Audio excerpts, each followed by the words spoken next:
I think this will be the shortest show that we've ever done.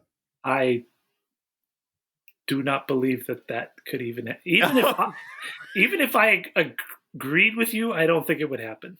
All right. I don't think you have it in you, Tony. You don't think I have it in me? I'm telling you right now, I have so little to say because I'm so disappointed that I think that this could be a short one. Okay. You'd know about short ones.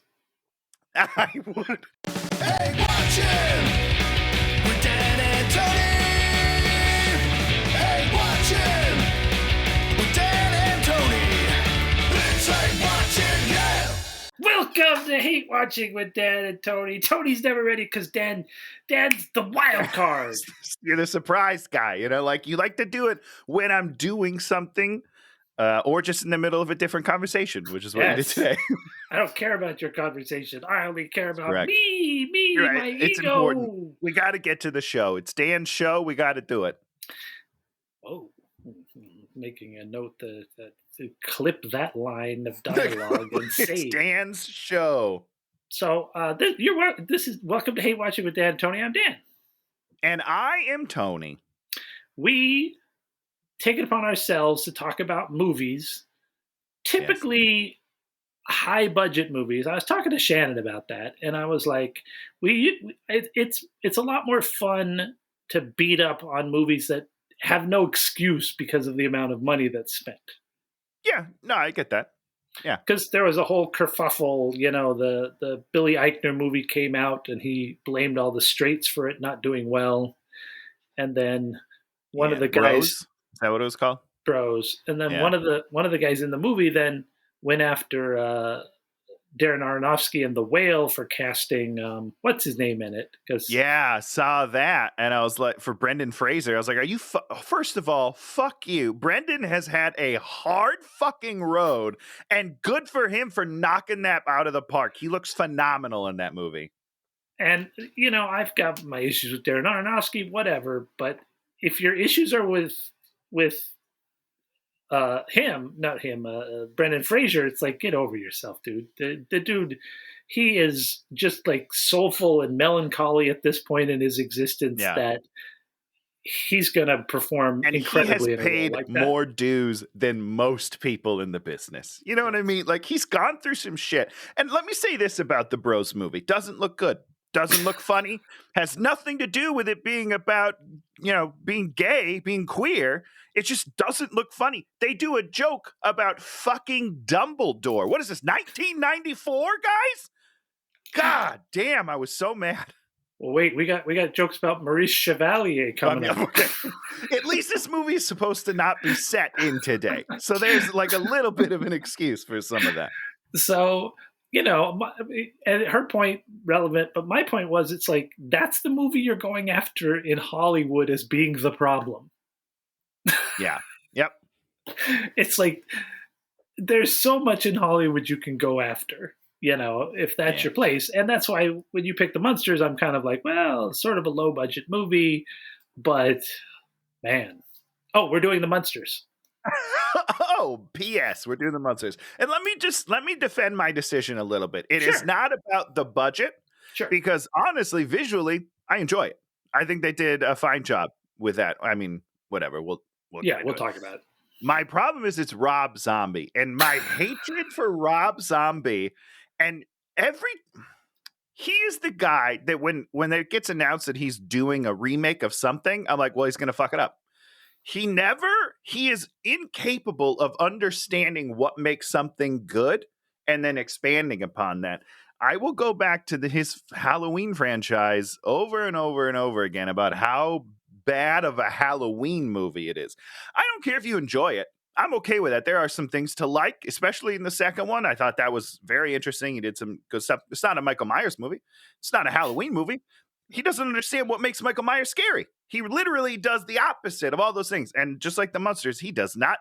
For a guy that claims to be a Munster superfan, those are his words. He does not understand what the Munsters was about, what it stood for, or what made it funny. He doesn't understand any of that. I'm going to ask you a question, because I'm not, I don't really know my Rob Zombie oeuvre. I've not studied it. I think Shannon put on one of the early ones, Devil's Rejects, or Devil's Rejects, House of a where Thousand Corpses, sure. one where you're in a basement and there's a bunch of stuff, and I watched a few minutes of it and I was like, eh. Yeah. This Munsters movie's not a movie. No, it's not a movie. Not at all. Are his other things not movies also, or does he? They are. So he does understand what a movie is. Well, I mean, to an extent, sure. Do they have like Tony? Do they have building tension and then a third act where things are resolved? Yeah. Like, Devil's Rejects is pretty good narratively. House of a Thousand Corpses is pretty good. The second Halloween is pretty good. Again, the first one's a jarbled mess, but I mean, he can do it. Okay, he can. But this movie has literally no story. There is no plot to this movie whatsoever. It's kind of like the Han Solo movie where you just have all these points you're trying to get to, and so you've made this Frankenstein monster thing. Oh, I see what you did there. That gets you, that ends up having them in Los Angeles. He's going to work for these three guys as a grave, in a mortuary, and he's married and living with Lily, and Grandpa's also living with them for no apparent reason. And there's a hint of why their child might be a werewolf. Yeah, well, boy, we got to talk about that because to be fair, that's not a Rob Zombie problem. I never understood the lineage of the Munsters. But my problem is that there is, I don't want to say tension because there's no tension, but there are problems along the way. But instead of dealing with the problems, they're just like, what's next? Every time we'd get to a problem or an issue, the person would just say, okay. Yep. Yeah. And we just roll right past it. And awful. I mean, I assumed that this movie was going to be about two things: them losing the castle, house, whatever. Of course. Yep. And Grandpa standing between their love. Yeah. Two perfectly relevant things. 100%. Grandpa says he stands against their love, never really stands against their love. Nope. They lose the house, and it means nothing to them. But and not only do they lose it, but Herman loses it, and nobody cares. Nobody's upset.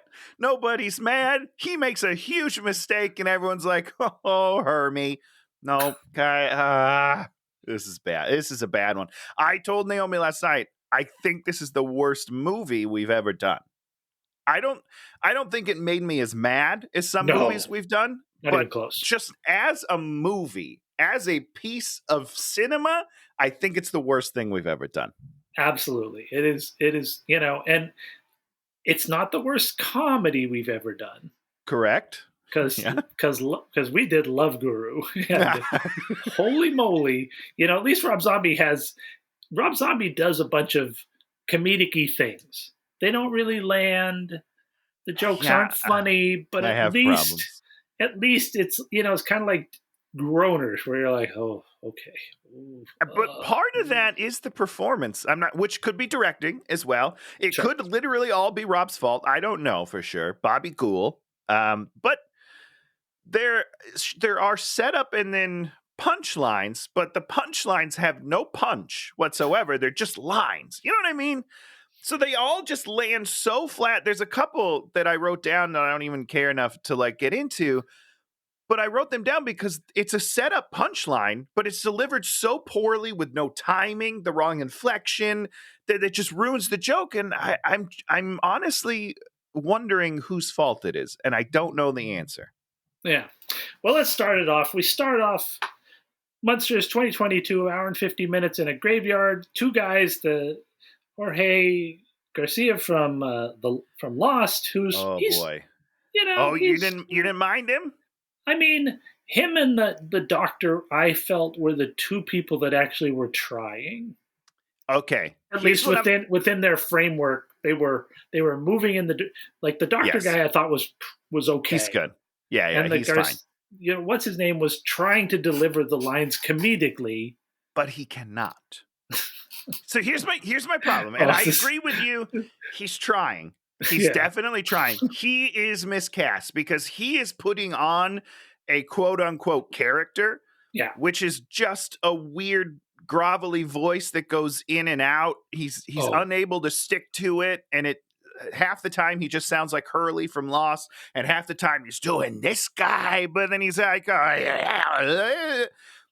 The consistency is all over the board, and he doesn't have the timing, the rhythm to keep up with the doctor guy, who I think is serviceable. I think he Yeah. does what he's supposed to do. Yeah. He plays the character. He is something in this movie, unlike everybody else. And I was like, it's unfortunate that you're cast against him, because anywhere else in the movie, he might have been fine.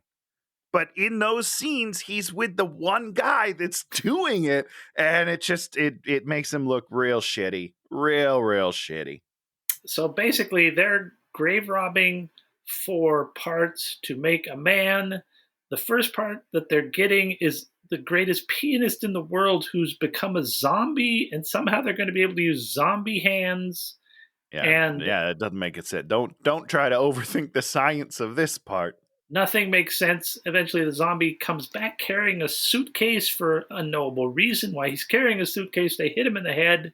There's no conflict, and then they cart him away. Yep. And that's how we start the Munsters. Yes. Okay.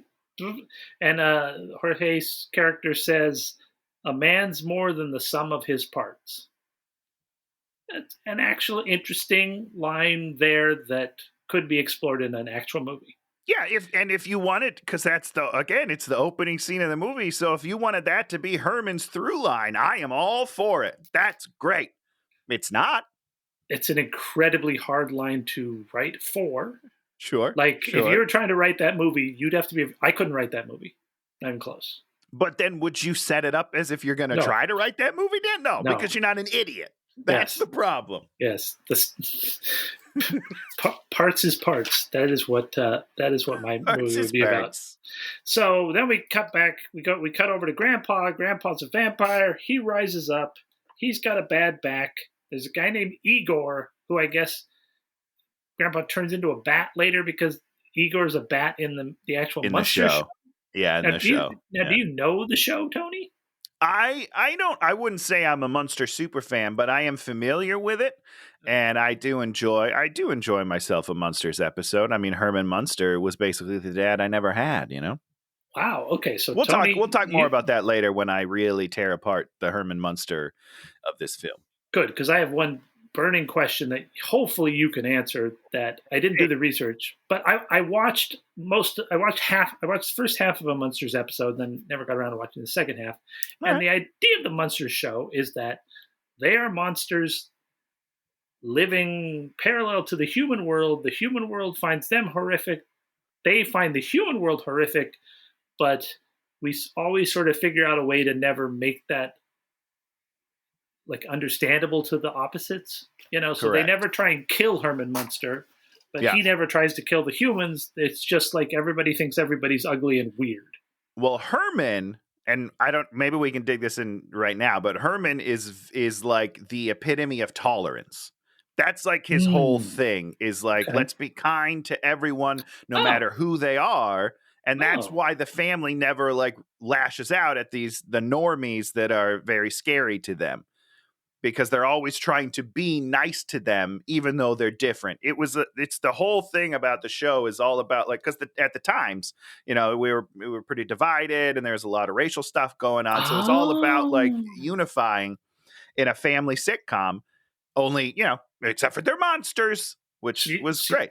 So you think that's a large portion of the thought process behind the show is 100%. Interesting. I'm gonna deliver to you. I was gonna save this till later, but I'm gonna deliver it to you. This is a Herman Munster direct quote. He's talking to his werewolf son, who's having trouble in school with some of the other kids. Voice of the robot in the movie. Yeah, I know. Which was, I mean, that's cool that he brought back a couple people. I don't know. I have problems. Okay. So this is Herman Munster. The lesson I want you to learn is that it doesn't matter what you look like. You could be tall or short or fat or thin, ugly or handsome, like your father, or you can be black or yellow or white. It doesn't matter. What does matter is the size of your heart and the strength of your character. That is Herman Munster in a nutshell. And this movie is the opposite of that. There's none of that in this movie. Zero of it in this movie. He's a dick in this movie. And what's so interesting is if you were going to make a Munsters movie, you'd probably sit down and you would come across that quote, right? You would think so. Yeah, you would think so. And you'd be like, here's my guy. He's not a stand-up comedian, rock and roll star who only what the cares. Fuck? Oh, boy. Because here's the thing, Dan. I don't know if you've noticed, but 2022, we are once again very divided as a people. What better way to bring it together is to go back to the 60s and find a show that was all about unifying and bring that back. Oh, wait, or not. I mean, whatever you want to do. You can just go fuck yourself. It's fine. So another hallmark of the movie is we have like we have cartoon noises inserted at random times. Yeah. Yep. Did they do that on the show? I mean, the answer, some people would say yes, I will say. But it's the 60s, right? It's not used as a cartoon. That's just kind of how it was at the time. You know, it's not Looney Tunes. You know, it's not like they're not doing there to make it, that's the joke. It's just kind of, that's part of how the feel of it was. And there's a lot of that. And sorry. Well, and you're correct. At times with Herman, someone will knock on him and it'll be like, bong, bong, bong, like he's hollow. Yeah. That makes sense to me. Yeah. But there's other times where like someone will burp and it'll be like, burp, burp, burp, burp. It'll be like a little horn. Not that this happened, but it'd be like a horn and you just be like, what does that What's even going mean? on? I don't understand. It doesn't make any sense. Yep. So Lily is out on a date. We cut to her. She's sort of floating in. And we get the Count Orlok date. Orlok is supposed to be like Nosferatu. Yeah. He's rich. And so she, Grandpa sort of, for some reason, wants her to be with him. That is unnecessary. They're eating at the Boneyard Cafe, which has mummy waiters. They go inside. They order their food. They sit down. Orlok pulls out photos of all of his rats. To which she says, "Do you like rats?" And she says, "Of course. Who doesn't?"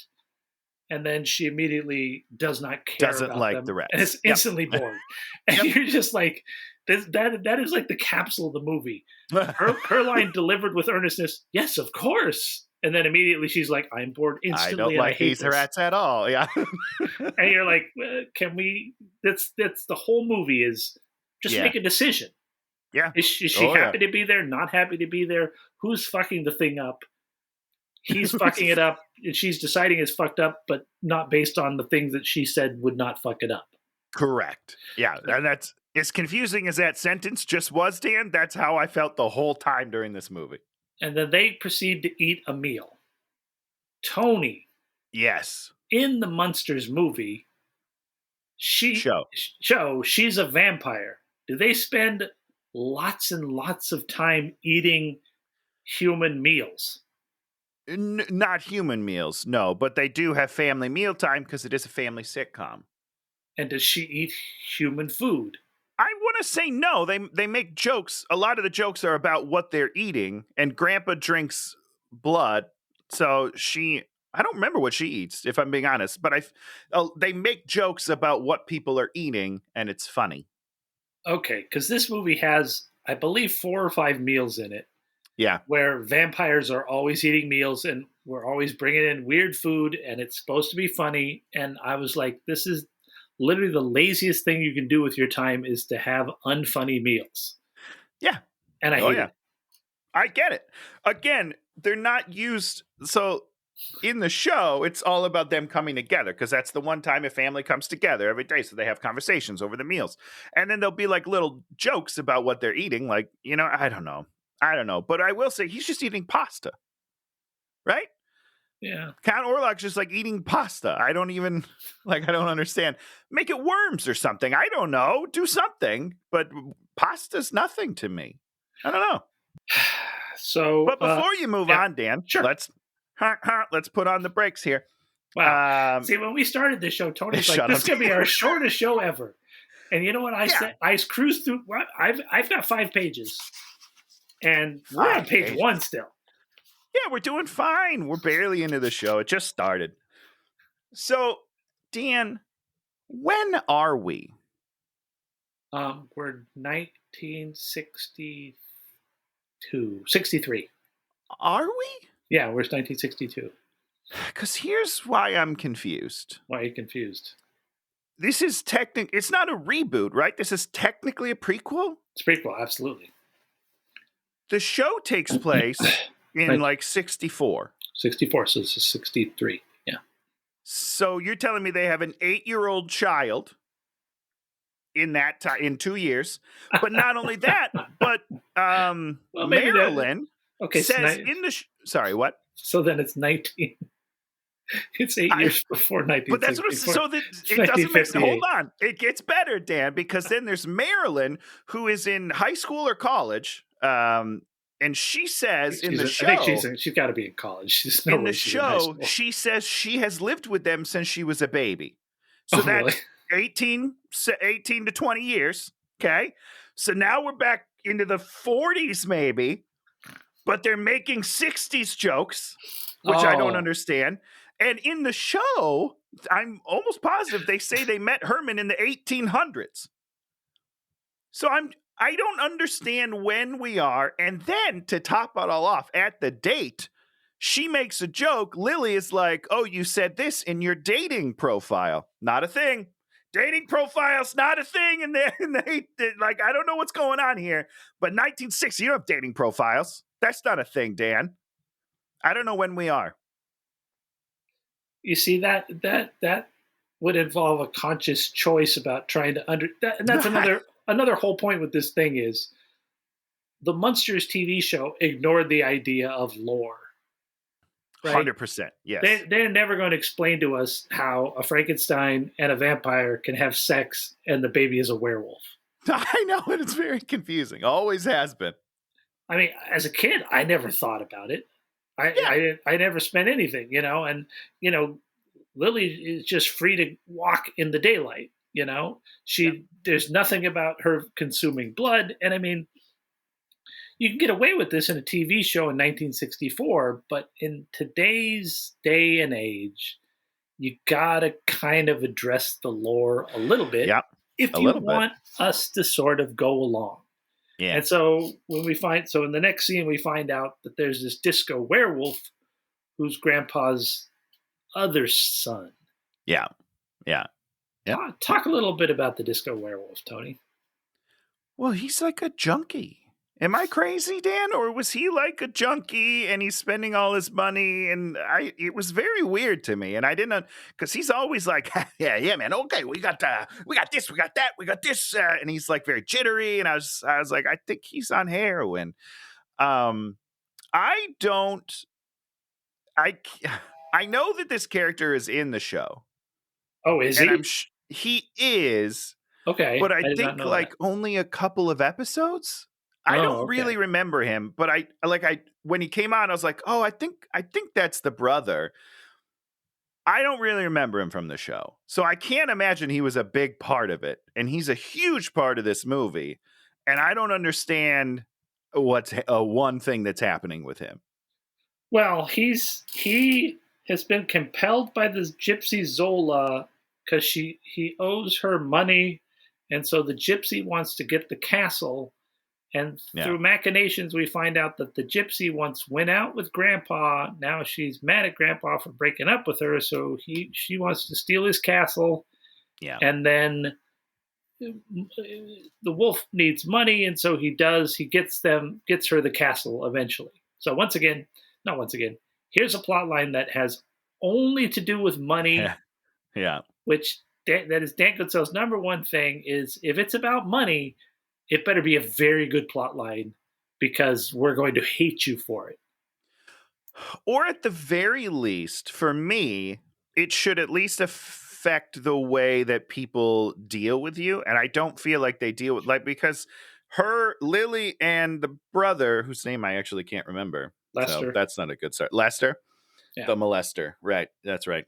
No. They see each other in a hallway, and there should be tension there. There should be more tension. Because if he's a fuck up that steals their money all the time, there should be tension there. I don't know. Well, Sherry Moon as Lily, not the worst thing in this movie. She just sort of does her Wow. thing like this, and she's one of the most consistent voices in the movie. Like the Munsters, Consistently terrible. the Hermit guy is like all over the place. Sherry's just like in this one. She can only do one thing, Yeah. and so she sort of exists at that one spot, and that makes it less painful because it's not modulating all over, causing all sorts of damage. You know, it's like, it's like when the bull gets in the china shop, it destroys a lot of stuff. The poisonous snake just bites you once and you die. You know, yeah. You know. Well, here's my. I understand what you're saying, Dan. But here's what I see, and yes, you're right. She's doing one thing all the time, over and over. She's incapable of showing emotions or altering that one thing at all. It's as if she watched, and I know this is what happened, so it's not as if. This is what happened, Dan. She watched an episode of the Munsters and saw just one episode and saw that the like what she does. I can't remember her name. It's a crazy name, but she's incredible. Yvonne DiCarlo. Yeah. She does. DiCarlo? Yeah, something. I don't know. She has like a mannerism, right? Sure. And Sherry was like, well, that's the character. I'm going to do that all the time. It's the only thing I'll do. And it's a bad impersonation. It's like a friend at a holiday party is tells you, hey, you want to see me do an impression? I can do an impression. But they're not an impressionist, right? They're just an idiot that's a friend of yours that can't really do it, but just figured out one thing, and they're just going to hammer that home. Now, I got to ask you a question, Tony. All right, ask me the question. We're both men. I'm a lot more manly than you, but you're still in the category manly. Of men. It's 2022. Manly. You're mask. I don't know what I'm supposed to say. And you've seen other Rob Zombie movies. Mm-hmm. She plays Lily Munster, and she's literally the least sexual woman I've maybe ever seen in a show. That is correct. Yes. What's the question? Are there sexy people in his other movie? I mean, does he have the ability to make a character sit? He might. Listen, I don't want to be mean because they'll probably kill me. She is not talented or attractive or charming.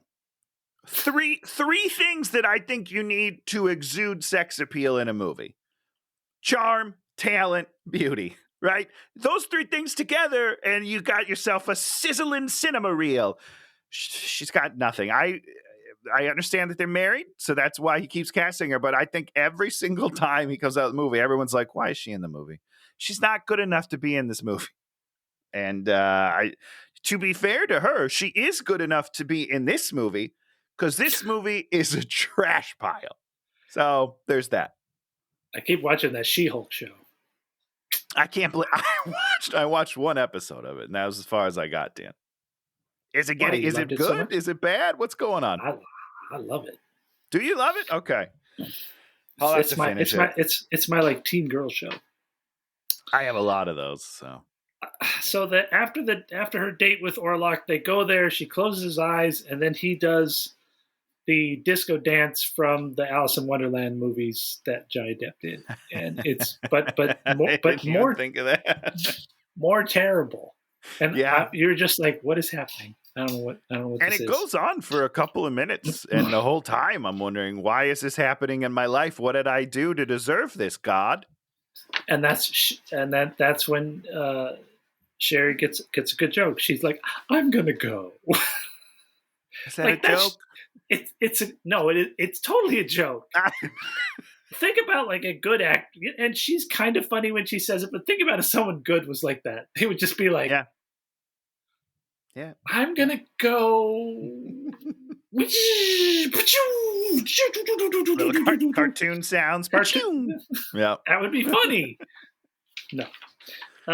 Okay. News break. Shecky von Rathbone is dead. Also his smart brother. And we Dan, why is this news lady the craziest thing I've ever seen in my life? Because it's on Transylvania TV. What? How is that an answer? First of all, I don't understand the world that they've built for Transylvania. It's insane. It's insane. But she is the craziest thing I've ever seen in my life. I don't understand why it's so weird. And I have no jokes about it. I have nothing really to say except for I was just confounded. I didn't understand it. So the grave robber guys, they go to where Shecky's body is. They mess up with the toe tags and they take the idiot brother. And now we have a series of intercut in the lab with Lily being sad in her glass coffin, which was kind of interesting. Yeah. And they bring Herman Munster to life. And then Jorge's like, what you going to call him? And he's also eating a sandwich. And he's like, you should call him Herman Munster. And that's just the name comes from nowhere. All right. Now, I have a question on this. Okay. And this is, I don't remember if this is ever explained in the show. I did not expect his name to be Munster. Yeah, they're the Munsters. Their last name is Munster. Right, but they're not the Munsters, right? He's a Munster. He's the only Munster. I always thought that it was Grandpa Munster. But Grandpa doesn't take his daughter's husband's name. Is he Grandpa Munster? Is that his name? In my mind, that's what I've always remembered. I'm saying I don't know if I'm right, but I was a little taken aback when he was named Munster. His name is Count Sam Dracula. Wow. This is really blowing my mind right now, Dan. In my head, he's always been Grandpa Munster. So I always assumed that Herman wouldn't have a last name because he was just made. And then when they get married, he takes her last name. That's what I always thought happened. I mean, your thinking actually makes a lot of sense. I know. That's why it happened in my head. But I guess I'm wrong. Hold on a second. Shannon. Yeah, let's get some confirmation. Shannon.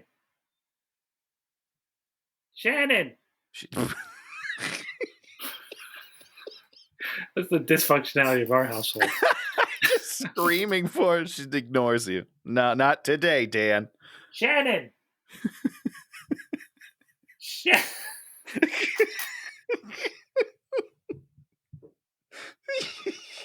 Just keep screaming. Shannon. I mean, she got to be out there. You would think so. I don't know. I guess we're getting ignored. Oh, God, that's amazing. The laboratory is pretty cool. I enjoy some of the sets that they've built. And I know that he wanted to shoot this in black and white, but I think that would have been a mistake. I actually enjoy the neon coloring that they did. I don't know. I like it. I think neon coloring is interesting. I think it might have been a better movie if it was in black and white, though. I don't know. Better. Yeah. I mean, it's still terrible. Okay, we do a Good Morning Transylvania. And what's going on here? Well, this is where he introduces Herman to the world on Good Morning Transylvania, right? Yeah.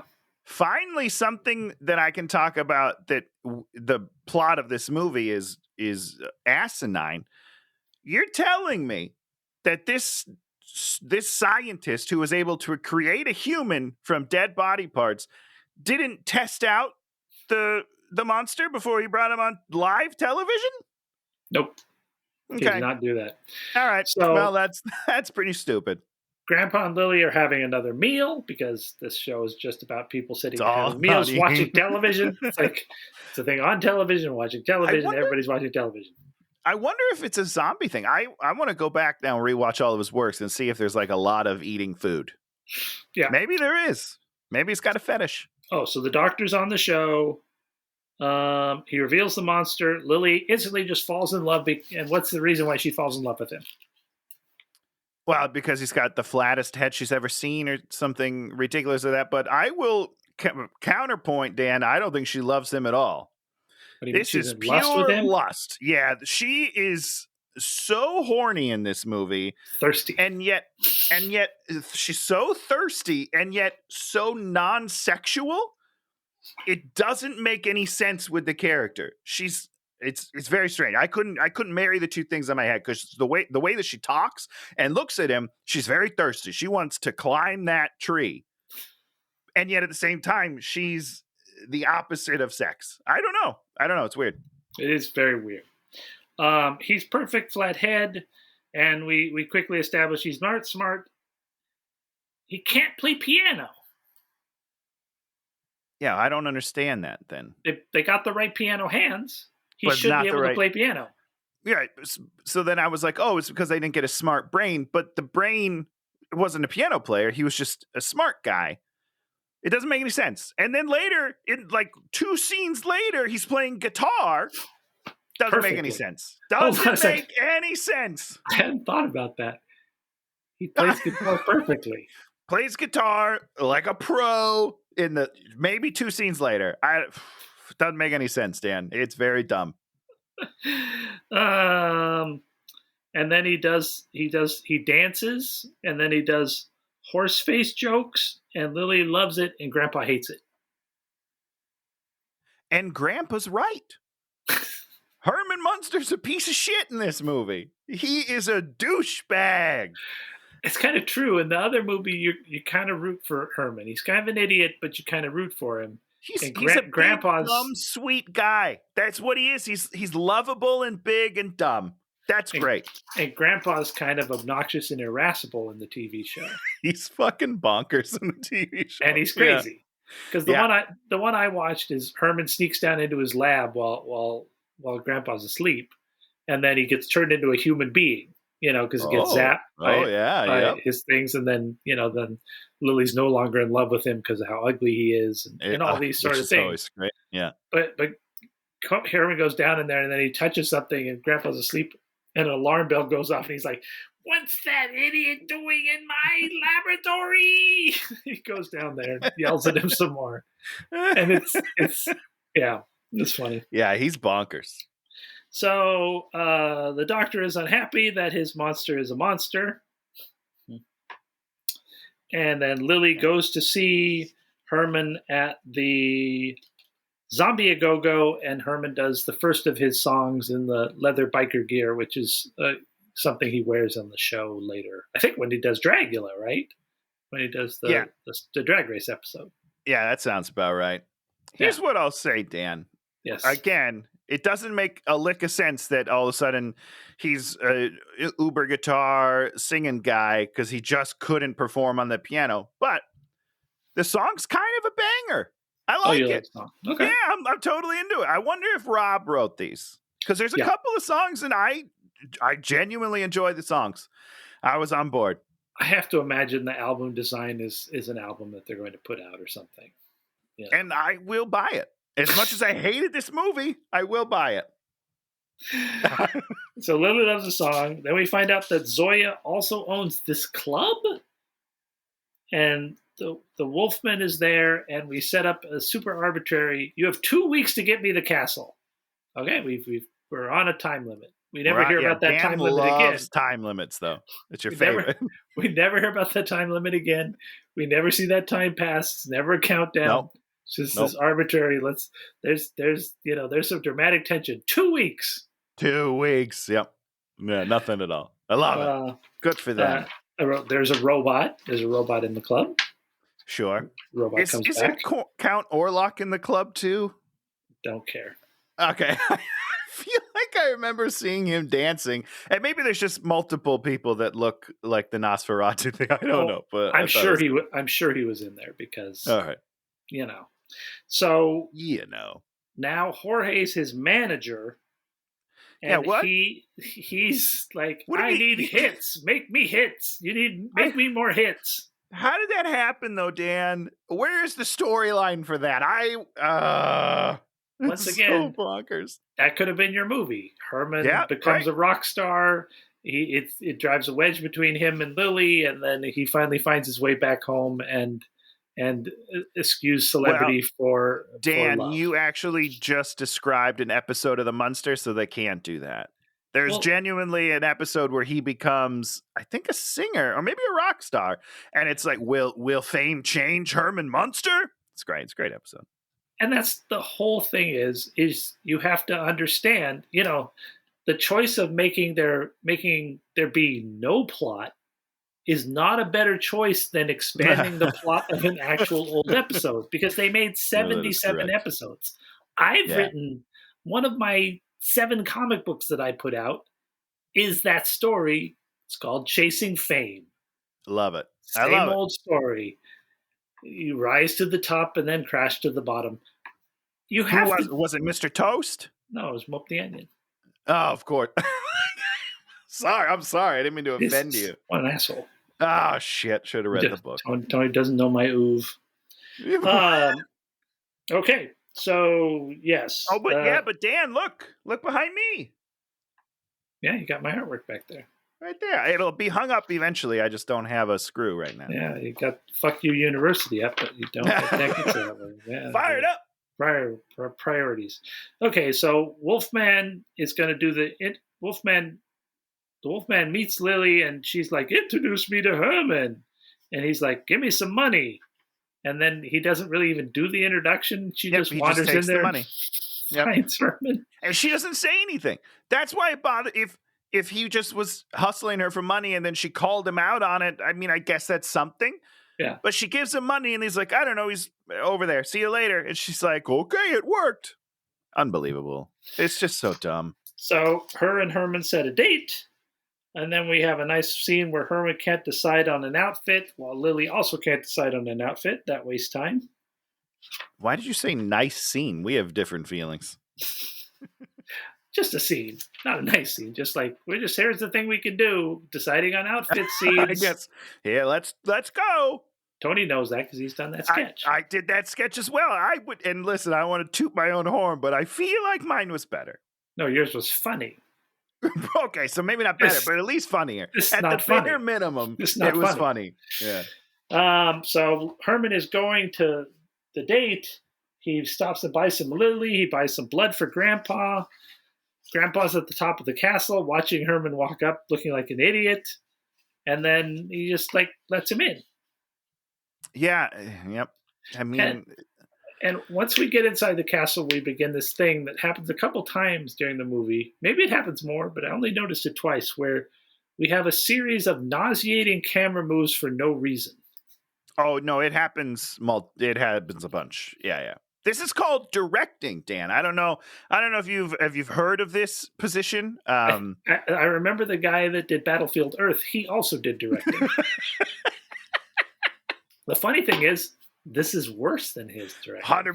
100%. You are absolutely correct. Because Rob Zombie never worked on Star Wars. He should have. Star Wars would have been so much better. Wah, wah, wah. So they have dinner. He does more comedy. There's a scorpion casserole. Okay, hold on though. This isn't important. Tony's like, we're gonna get through this in minutes. Hold on, put on the brakes.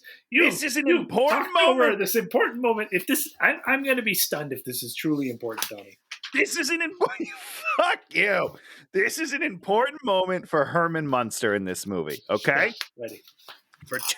Not two reasons. For one reason, he's a dick to Grandpa. Can we agree? He's like, his jokes are making fun of Grandpa. Oh, okay. I was thinking in my mind, does he even interact with Grandpa? And yeah, he did. Only to make fun of him. He did some jokes at Grandpa's expense. You're correct. And he did a joke at Grandpa's expense. And then next scene. That was a decent joke, though.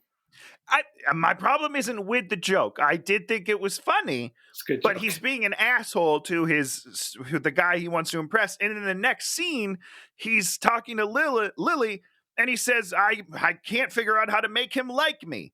As if that's his motivation, but all he did was make fun of him. He was just a dick to him. Of course he's not going to like you. You were rude to him in his house, you motherfucker. Yeah, but that's how I am. Shut up, Dan. No, you're not. If you get me going, I will make so many terrible jokes about people at their expense. That's true. And That's true. But just they'll be funny. because I think it's funny. Well, mine will be funny. My jokes will be funny. They will be funny, I promise. And could hurt feelings, and I mean, do you remember that one time we were at the Chinese place, and then Elko came, and then I just blasted him for like 10 minutes straight for almost no reason. I think he came in and made a joke. And then I don't think you liked the joke. If I'm trying to remember it correctly. And I think you made fun of that joke and then just went off and laid into him for the next 15 minutes. Poor kid was going to cry in the corner, I think. But people enjoyed it. You know what I mean? As always, the problem is if you put me in a group setting and I'm starting to make fun of someone and I get... it's like dealing with a child. Even if what they do is funny, but if it's wrong, you can't laugh because they'll just keep doing it because they're getting a reaction that they want. That's how you deal with Dan Goodsell. Even if it's funny, shut it down. Just shut it down. Don't give him an inch. He'll take a mile. I will take a mile. Grandpa says, "What are your intentions?" Doesn't answer that question. Yeah, do you know? I don't know. All right. No. He posits the question. Then they go for a walk in the graveyard, and then he says, "I'm gonna get Grandpa to respect me," and then sets out to never try to do that. To never do that ever once in the movie. Yep. And then they sort of proclaim their love, and then we have the "I got you, babe" montage. Now, Dan, let me ask you just This is a quick one. This is a quick one. Make it quick, Tony, because this is going to be our shortest episode ever. When did this song come out? Oh, it's a Sonny and Cher song, probably 1966, 7, 8. Sure. So after the show takes place? Great. Well, so the prequel... Did you look it up? Tony? I did. Yeah. Hold on. I have dates for everything I'm about to say. If I can find it. Tony did his research. I've footnoted this argument. Because I'm also confused, Dan, on how they're singing karaoke. Do you know? Were they doing karaoke? Is that what was happening? How else are they singing Sonny and Cher without a band? Explain that to me. Oh, fine. Great. I found it. Yeah. I mean, you got to cut it some amount of leeway. It's like, it's a musical montage. It's like, I do not. It's like when you're watching, I'm going to talk about Hocus Pocus later. And it's like the witches break out into the witch's back, and there's music behind them and all that. It's a fantasy movie. You can't complain about there being music in a montage. Are they holding microphones in a bar in front of people? You can absolutely do a musical montage out of nowhere. I have no qualms with that. But when you specifically set it in a bar with each of them holding microphones, that is karaoke, which was invented in 1971. The very first karaoke machine was patented. Well, maybe they were at the bar and saw this happening and thought. But this is at least 1940 at the latest, because they have a 20-year-old niece that has lived with them since they were a baby. The time doesn't make sense, and it's all over the place. I'm very upset. I love that your primary argument is that the dates don't match. The dates don't line up. The dates just don't work. They don't work. Am I wrong? All right. You go, Tony. You go. Okay. So, and we have the person in the world's cheapest Creature from the Black Lagoon costume come out and talk. I think he talks. Does he say some words? And the mouth of the thing doesn't even move? Dan, and this is not a story for this podcast. I should probably cut this out. But do you remember Tim Stanton's Creature sketch? Yeah, absolutely. The whole time I was like, if we had done that live, it would have been so much better than this costume. This piece of shit costume. Tim would be better casting as the creature. Is that what you're saying? 1,000,000%. Oh, God, this was so stupid. And it's nothing. It's nothing in this movie. It's just like a little joke, and it's just so bad. The creature comes back later or something. Oh, I don't even remember. Maybe he's in the animated bits at the end or something. There's something else with the creature. In this okay, I believe you. I believe you. So then of course there's another meal after that. You're right. There are a lot of meals. I didn't notice that. Every time we get to a point, we'd be like, we need to fill 5 minutes. Meal. Let's sit down for dinner. I've run it. I can't figure out what next. Putting in a meal. Put some food in there, baby.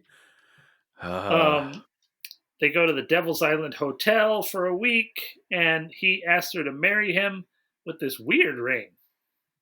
Yeah, I don't know. I thought it was a brooch. Oh, okay. But I mean, listen, ring. I don't know what that is, but I believe you. Grandpa goes to his spell book, and he's going to cast a spell. I didn't even write anything else down about that. Oh, that's interesting. This is my first laugh of the movie, Dan. Hold on. He gets out the spell book. I did write it down. Okay. Then we cut back to Herman with the doctor. Then we do this whole weird leprosy bit that I did not even begin to understand. That's fair. Why did he go to a leper colony and get leprosy and then come back? I have no idea, Dan. None whatsoever. Okay, then we go back to Grandpa, and I'm like, oh, Grandpa's going to conjure a man for him. Yeah. And it's a tap dancing cowboy monkey. Yeah. Yeah. Which is not what I laughed at, just to be clear. But what I did laugh, what's this guy's name? Dan Roebuck? Is that his name? Oh, Dan Roebuck, yeah. The way that he delivers his line, he looks at the monkey and he goes, all right, what went wrong? It was such a throwaway line. It was the first time I laughed out loud in this entire movie. I think I know Dan Roebuck a little bit. I think if he'd have had more to play off of and really, had some scenes to really dig into, he could have made Grandpa really funny. I have absolutely no problem with what he did in this movie. With what he was given, he did fine. Yeah. He did absolutely fine. He got 2 or 3 laughs from me, which is more than everyone else combined. Oh wow! Okay. So I liked him, and I honestly thought that I thought that he was the closest to the original to me. I think, and I was thinking about it. Back, we used to do a lot of improv shows, and there were mostly just us 4 guys on the team, except when Judy actually showed up. And so we'd have occasions. Rare occasions we get Judy to show up.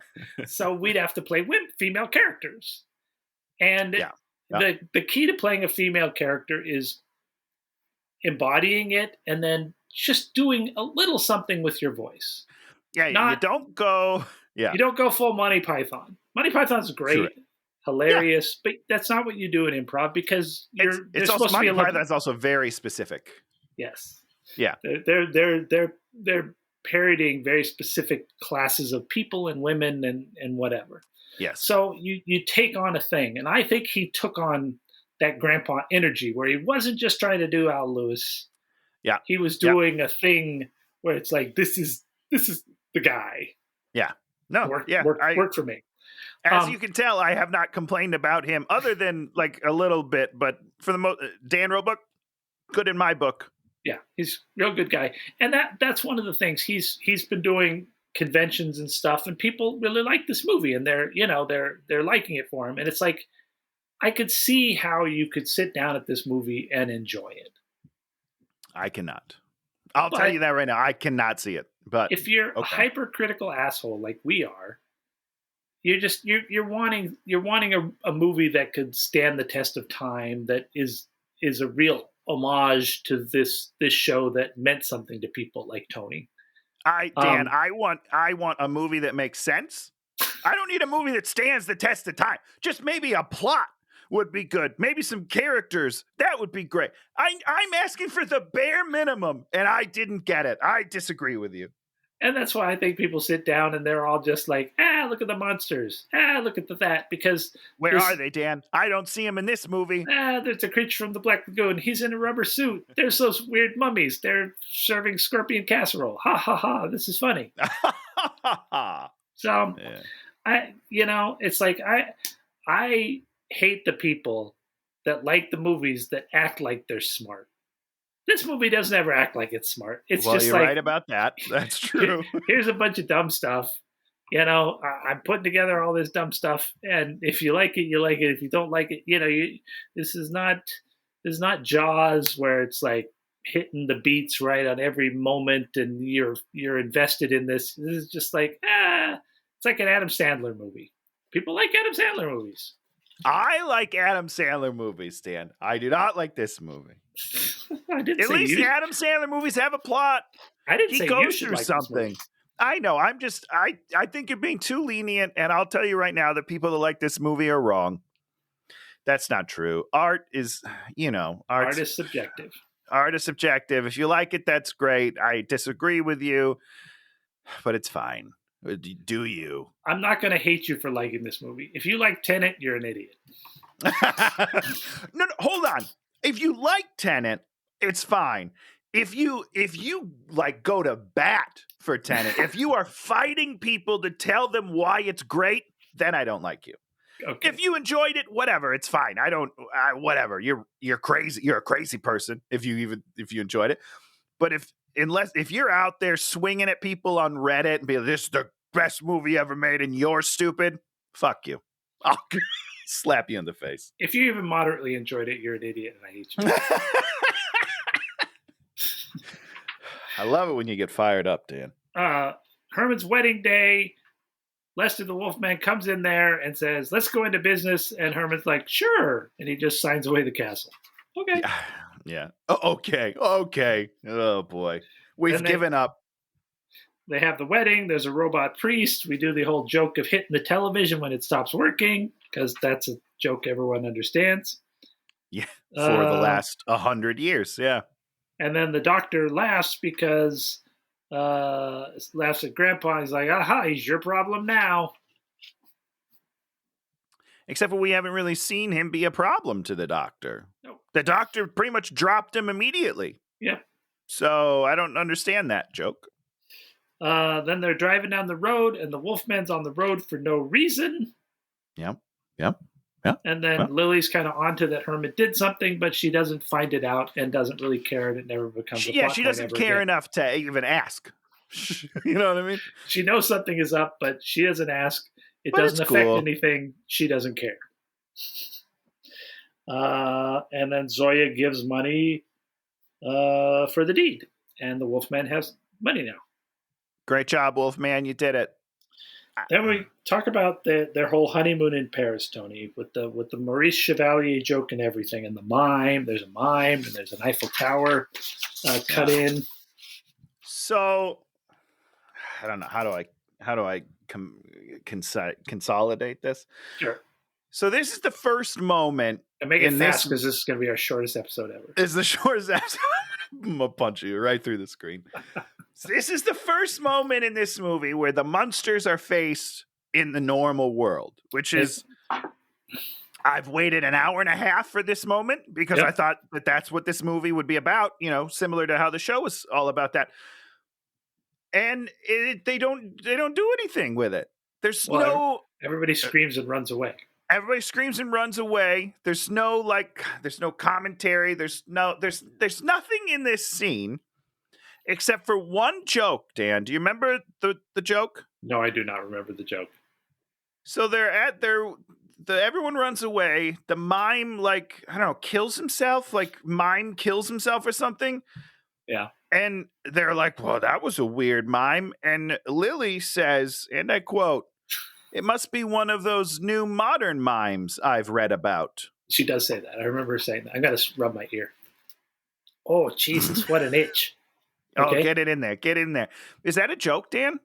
No, I had a horrible itch in my ear. No, not you. I'm saying the Lily. I had a horrible itch. It must be one of those modern mimes, Count Dracula. I don't know. What is the joke? Why? There has to be a joke. Where's the punchline? You just said it was a joke. I'm saying they think it's a joke. I don't understand how they think it's a joke. There's a lot of non-jokes in the movie. This one stuck out to me because there's no joke. They deliver it like it's a joke. Must be one of those modern mimes. Wah, wah. What is the joke? But what does that mean? What is a modern mime? What does that mean? It doesn't mean anything. I don't understand. You can't. That's not a joke.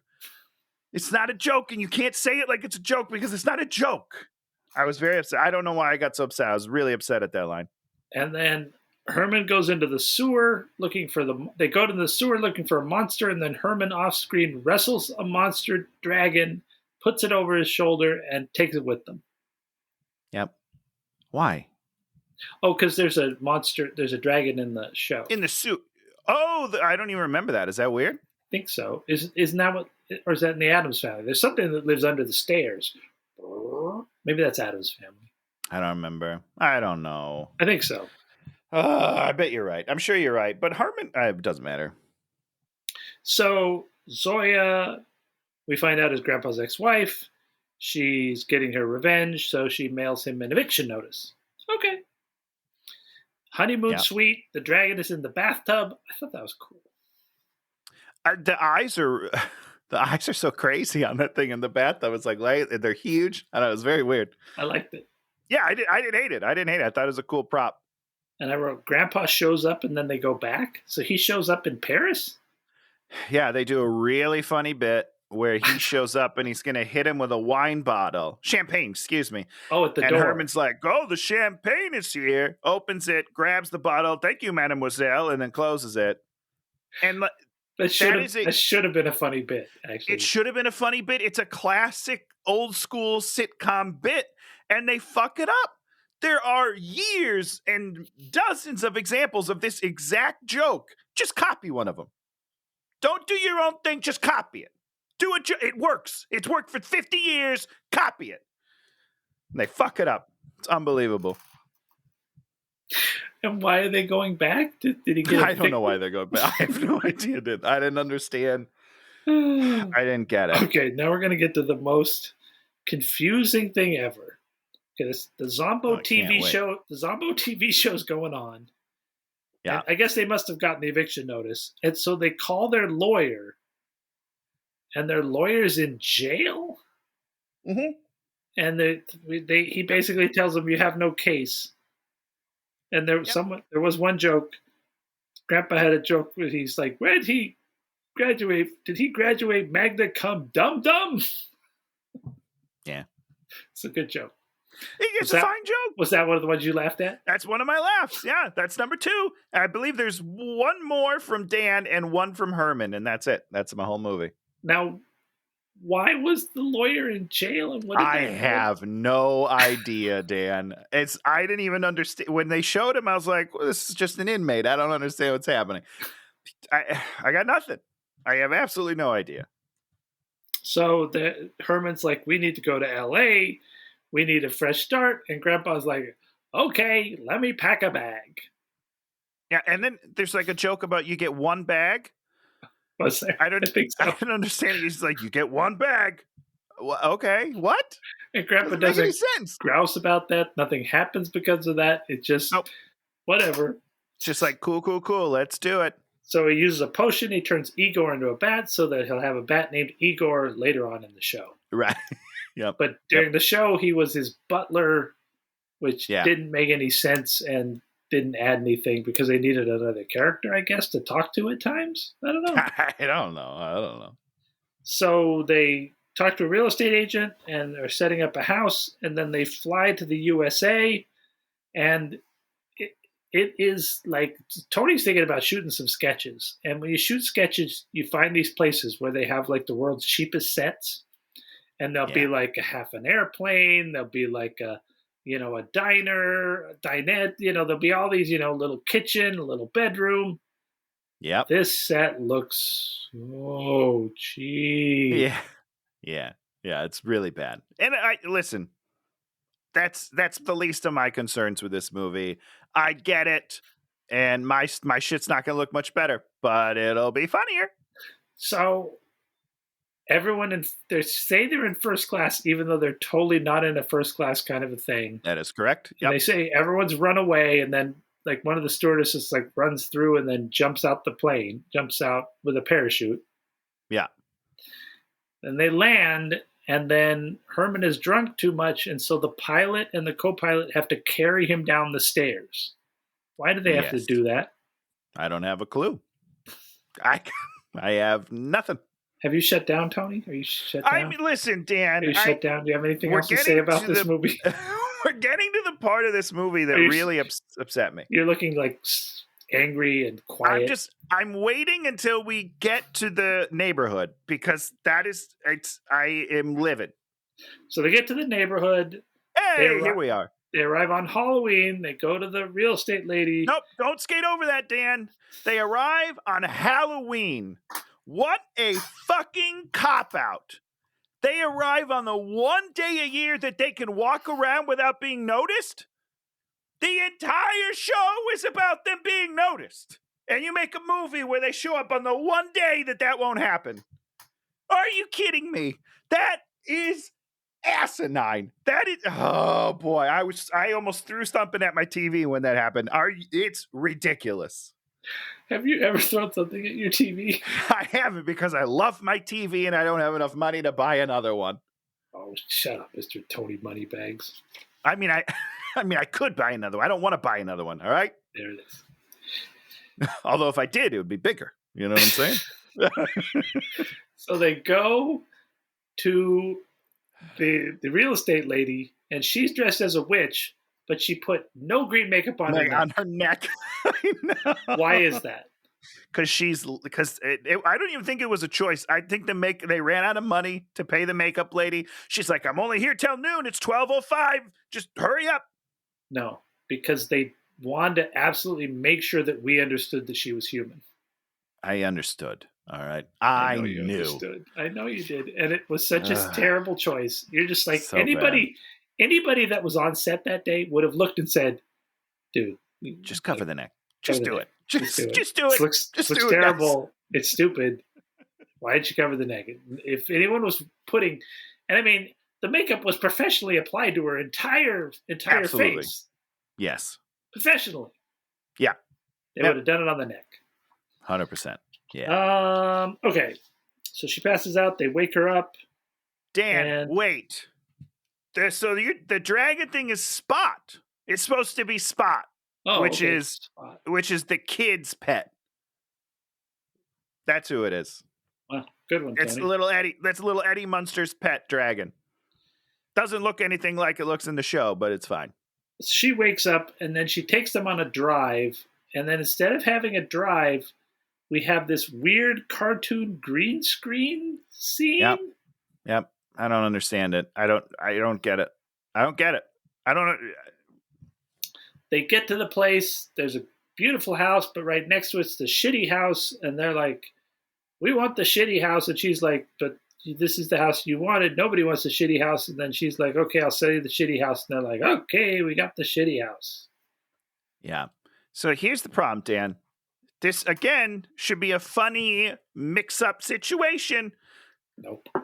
They totally mess it up. They think the joke that they go with is that Herman continues to argue with the lady after she said yes. That's not the joke in this scene. One, because it's not funny and he can't deliver that. Mm-mm. But that's just not the joke. The joke is about the house. Keep it about the house. That's the whole point.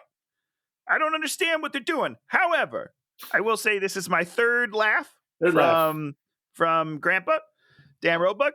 He says, keep all the headstones, gravestones, or whatever, because we're sociable people. And I was like, that's a funny joke.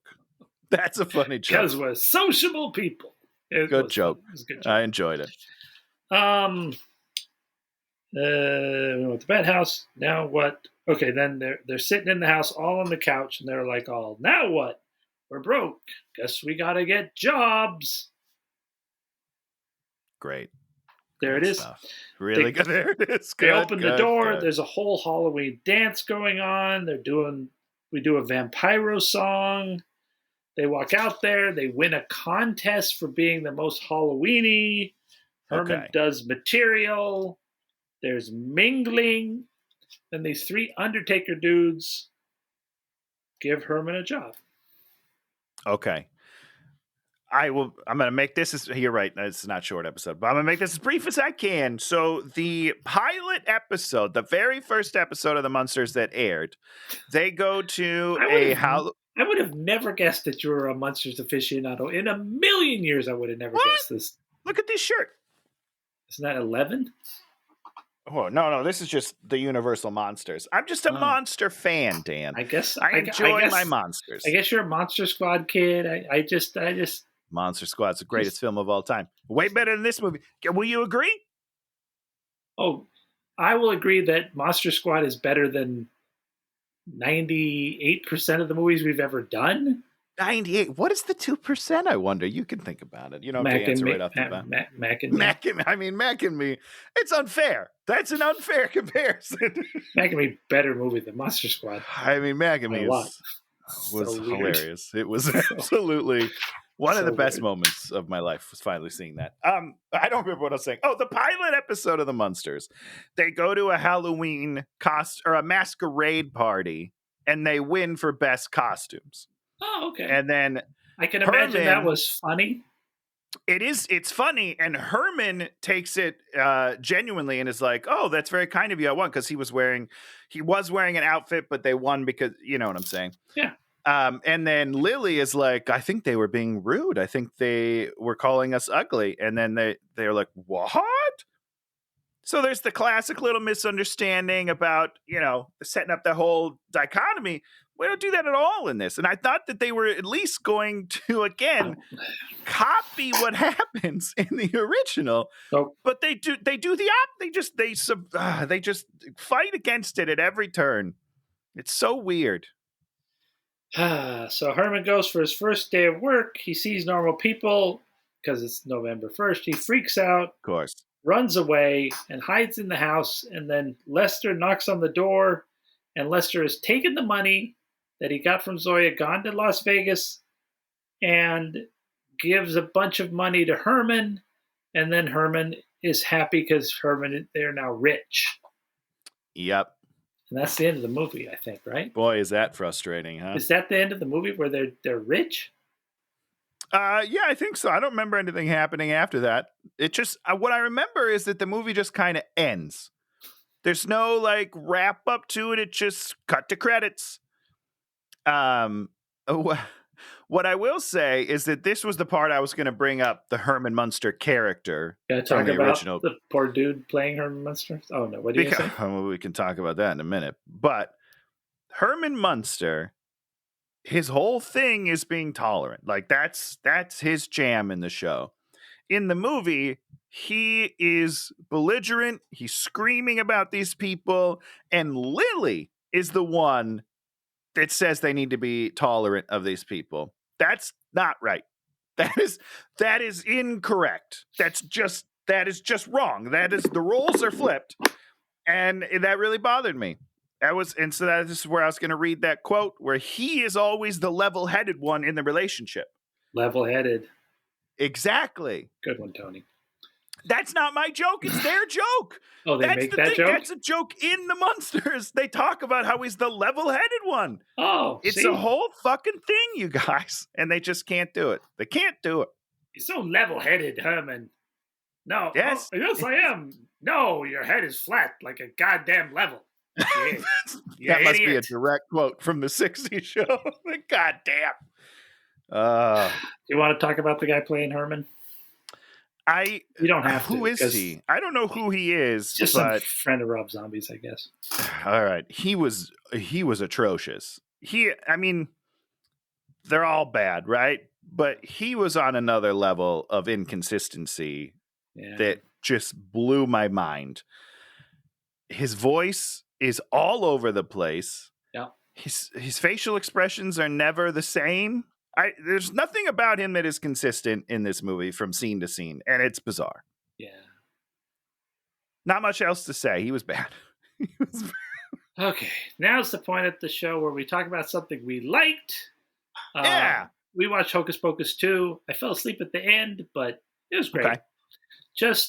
Yeah, I'm ready for it. It's, the new kids it's 3 girls. Okay. A nice diverse casting. All the girls can act. All the girls are funny. Yeah. The witches come back, and we pretty much follow all the same exact beats. Great. That's what I'm looking for. It's just nice. Sarah Jessica Parker has one joke in there, a physical joke that I just loved it. It's just so. She's great. Yeah, She looks really I- good in that wig. Okay, so two things I want to say real quickly. I have not seen the sequel yet, but we did just rewatch the original to get ready to watch Sure. the new one. That movie still holds up. It's Yeah. still funny. I mean, it's not, it is what it Yeah. is, but it's very funny. She is so hot in that movie. She's really hot. I can't handle it. I usually but don't find her very attractive at all. And Me neither. she's Me very neither at attractive. all. Zero. Yeah. But as this Really character, nice. she is incredible. But what I wanted to say is that what really is amazing to me about the first one, and I can't wait to see the second one, is how much they commit. The three witches. Yep. It is a masterclass in committing to your character. It is unbelievable. They're all great. And it's probably a really good movie to watch, the original and the new one, about how they are from a different existence and sort of how they interact with our existence, and you find the humor of that. Yes. Through a full movie arc. Yeah. And yep. you do feel like they are out of place, but they never step back and comment. They're not just like comment. They continuously engage the world incorrectly through action. Yeah. And that's what's really wrong with this movie, is that never happens in this movie. That is correct. They never feel like they're a real thing. And in the Munsters TV show, they felt like a real thing. They 100%. They wrote those characters into these, and they're very extreme corners. Absolutely. Yeah. They are fucking Frankenstein's living next door to you. Yep. How do you play that so that the audience doesn't think, well, why aren't you just killing him, or whatever? And comedy is that fine line of finding the play in it. This Monsters movie felt like they didn't ever find. Oh, that's the other thing I liked was when the dragon monster was in bed with Lily. I thought that was really sweet. Yeah. I really liked that. No, I liked the dragon monster. I mean, that's what So I didn't realize it was Spot, guys. All right, fuck off. But don't come for me in the comment section. Don't at me. All right, I'll fight you to the death. No, I enjoyed that little creature play. That's good. And my other little thing, very excited about Werewolf by Night. Ready for that? Yes, dude. I'm so pumped. I don't know if it's going to be good or not, but it looks great. One person said their criticism was too short. That's probably the best criticism you can ever get in the world. Because it's just an hour. It's 1 hour. Oh, it's not a full movie. 1 hour. That's all we get. Maybe it's a little more than an hour, but right around an hour. All right. That might feel short. I'm fucking ready for it, though. I'm very excited. Okay, Tony, why don't you talk about some video game bullshit that you like? Why are you tipping? You're tipping the bit all over the place. No, so shitting on your bit. Shit the bit. Did we use that saying? I like that. You really shit the bit out there. That's my new phrase. Copyright, trademark, Dan Goodsell. Dan Goodsell. I'm going to sue you. Goodsellian comment. Just sue you for saying that, Tony. Well, okay, I'm going to say it. Talk about the Super Mario trailer. Yeah, so I wanted. Yeah, that's the thing I enjoyed this week. The Super Mario Brothers trailer. Let's just first of all visually. Gorgeous. Yes, you guys. Unbelievable. It looks like a next-gen Mario game. I'm so excited. Thank God like Nintendo was hands-on with this thing, because I'm sure they were like, this is what they look like. This is how it's fucking incredible. I'm very excited about Jack Black as Bowser. He was great. He's a big part of that trailer, and I understand why, because he seems like he's fucking nailing it. Yeah. But then, Chris Pratt then talks, and you're like, well, that's not very good. Well, so I'm concerned. I'm concerned. It's not bad. There's just no gravitas to it. It's just not Mario. I mean, I don't hear it, and I'm not like, oh, this guy can't voice act. Hey, I hear it, and I'm like, who the fuck is this guy? Right? So I'm concerned. I'm concerned about Mario, but I'm willing to give it the benefit of the doubt, because it looks so faithful and so wonderful that I have to believe that they know something I don't. So I'm gonna withhold judgment as much as I can. Yeah. Well, it's gonna be gorgeous. Whatever It's gonna else be happens. stunning, absolutely stunning, and I'm so excited. And I think everybody else is going to do, got Anya in there as Princess The cast Peach. is incredible. Who's playing Luigi? It's Always Sunny, like Charlie Day. Charlie Day, actual funny guy. Unbelievable talent. Yeah. I mean, they really should not have picked Chris Pratt. They should have picked somebody that's funny and just let somebody be, like a Charlie Day who's freaking these are funny guys. Yes, it is. We've been watching that the football club show with Ryan Reynolds and the others. Oh yeah, Welcome to Wrexham. Yeah, and you have someone like Ryan Reynolds that just can deliver line after line after joke. So can Rob McElhenney. Okay, so can Rob too. Rob is great. Yes. The two of them, you just unbelievable. It's so interesting to watch something in like sort of documentary form like that, and you really see the power of someone who's funny, who can just because they're not playing a character. Yeah, they can just be on and just like, I mean, Ryan Reynolds he writes those jokes himself in his brain instantaneously on the spot. Yeah, on the spot. I have to imagine, Dan. it's similar to how I live my life. People, it's true. All 11 people that watch this podcast. I live my life. Yeah. That must be how they feel when they see it for the first time. They're like, "Who are these guys? They're just magnetic." That's what they must feel. Who's this Dan guy? Oh, okay. You're right. All right. It's just one. It's just the star-studded Dan Goodsell. That's what we say. Occasionally the camera pans over to Andy Richter. And it's like, oh, it's another guy. Listen, I'll tell you what. I'll play the Andy Richter role any day of the week. Please. That's the easy gig. I just get to throw little darts every once in a while. That's true. That's just like, back the dump truck of money up to my house. I'm going to be sitting on a couch. That's right. Hey-o. Tough gig. Yeah. So Mario looks intriguing. I'm pumped. Yeah. I think it's going to be like the Lego movie, where you watch it and you're like, oh man, this is a movie. This is a real movie. How did they do that with an animated film? Yeah. Watch the Spider-Verse movie. You're like, holy moly, somebody God, made I love movie. That movie. Yeah. That's good. They make movies occasionally. It's kind of nice. Every once in a while, they get it right. So since we're doing Halloween, I was like, okay, I'm picking a Halloween movie. Finally. Digging into the horror genre. Gonna go someplace I've never been. Okay. I'm assuming this is a movie you've seen. Okay. You've probably seen every movie in this franchise. But it's a franchise that I've never seen any of and just know a little bit about. And, this is a lower budget movie. This is not a big Hollywood movie. I had some big Hollywood movies I wanted to do, but I was like, I'm going to go low budget. I'm going with Puppet Master X, Axis Rising, where it's a bunch of Nazi puppets that fight with other puppets. And I don't know if they just kill people to kill people or they kill people because people are being puppets. I don't even know, but I thought we should dig right into the middle of the thing. The most offensive-y sort of situation. I thought you were going to go with the newer one that came out like a couple of years ago, but no, we're going old school, right? Dropping right in the middle. It's not going to make any sense. I love this. I'm ready.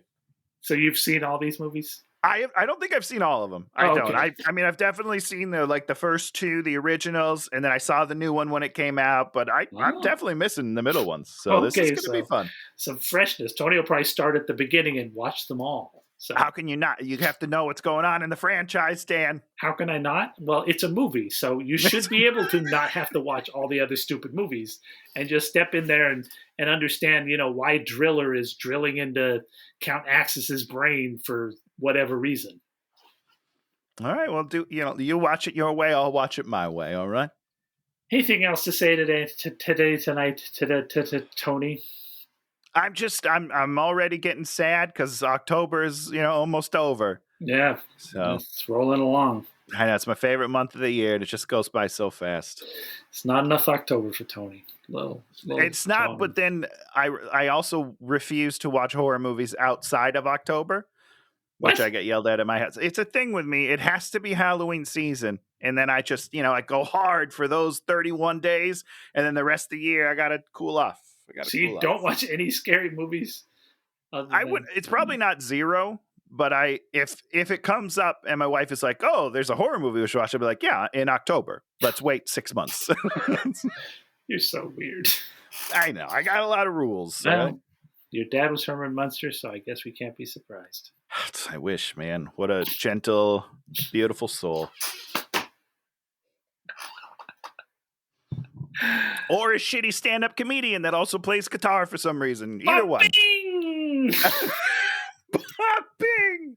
Well, it's been Hate Watching with Dan and Tony. Absolutely our shortest episode ever.